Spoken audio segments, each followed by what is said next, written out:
नमस्कार, स्वागत है एवन राजस्थानी में। मैं हर्षिता आज आई हूँ SS Jain Subodh girls PG college के एनुअल फंक्शन में। आज इस फंक्शन में अनेक अतिथिगण ने जुड़कर इसकी शोभा बढ़ाई है। आइए बात करते हैं उनसे। सर, आपका नाम? मैं आरसी जैन, उपाध्यक्ष सुबोध शिक्षा समिति। सर, आपका नाम? मैं doctor Rakesh Rawat, convener SPS. Sir, आप आज के फंक्शन के बारे में कुछ बोलना चाहेंगे? आज का फंक्शन बच्चों के लिए बहुत उपयोगी था, दो प्रकार से। एक तो जिन बच्चों ने अच्छा किया उनको प्रोत्साहन मिला, और एक जो फाइनल कर चुके और अब जा रहे हैं उनको एक तरह से विदाई का भी काम हुआ। बच्चों ने बहुत मेहनत करी, अच्छा उनको अचीवमेंट करने का पुरस्कार भी माननीय प्रोफेसर सुधीर राजीव जी द्वारा दिए गए, जो वाइस चांसलर हैं जर्नलिज्म यूनिवर्सिटी की। सांस्कृतिक कार्यक्रम भी कर रहे हैं बच्चे, चल रहा है। सर, आप हमें बच्चों को आगे बढ़ने के लिए कुछ अच्छा सा मैसेज देना चाहेंगे? देखिए, सुबोध शिक्षा समिति के प्रबंधन की ओर से आज जो 4 बच्चों से, बालिकाओं से स्कूल शुरू हुआ था, वो आज 30,000 छात्र छात्राओं का रूप ले चुका है, 18-19 संस्थाओं के रूप में। इसमें जैसा कि हम देखते हैं, भारत उन्नति की ओर बढ़ रहा है, शिखर की ओर बढ़ रहा है। उसमें नारियों का योगदान आज की तारीख में कम नहीं आंका जा सकता। राष्ट्रीय स्तर पे, राज्य स्तर पे रिजर्वेशन की बात होती है महिलाओं के लिए 33% की। मैं इसे अनुचित मानता हूँ। महिला बराबर की हकदार है। जिस प्रकार से हम गृहस्थी में देखते हैं, यदि पुरुष को नारी के सारे वो काम करने पड़े तो मुझे लगता है पुरुष 3 दिन तक सोया ही मिलेगा।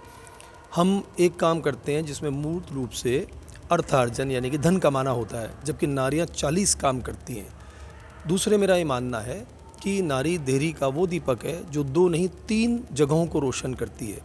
पहले पिता का, फिर पति का, और अब जहाँ पर वो अपने कार्य रूप में कार्य कर रही है, कार्यस्थल पर कार्य कर रही है, उसे सजगता रखनी होगी।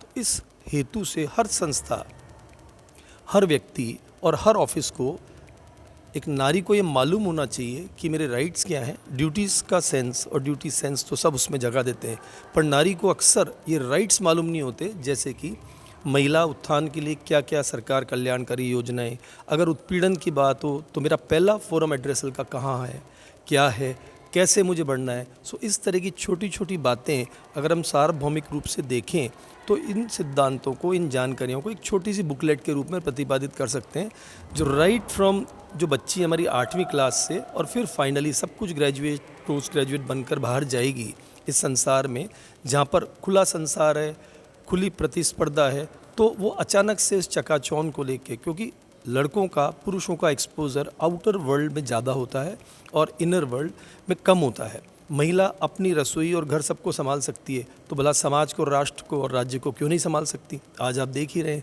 यत्र तत्र सर्वत्र महिलाओं की, चाहे बचेंद्री पाल जिसके पास इतने कम साधन थे पर हिमालय चढ़ गई। पुरुष सारे उसकी गोद में हिमालय की जब से बैठे हैं, पर सारे पुरुष नहीं चढ़ पाए।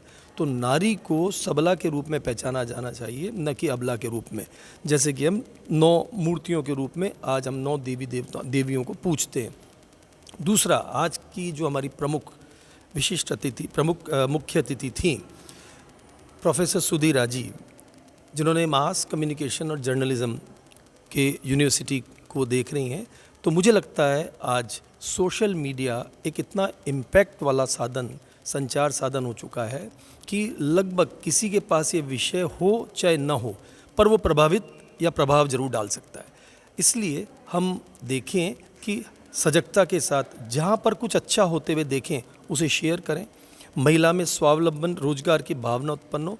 और आज हमारे जितने भी सब्जेक्ट्स हैं उनमें कहीं ना कहीं रोजगार की संभावना है। ये मात्र शैक्षणिक या टीचिंग तक सीमित नहीं है, हर चीज़ में से कुछ चीज़ एक निकल के आती है। जैसे अब मेरे प्रोफेशन में, जैसे मैं एक चिकित्सक हूँ, तो हम देखते हैं मरीज एक देखा जा रहा है पर सारे वेट कर रहे हैं, तो ओपीडी वेटिंग टाइम को कम कैसे किया जाए।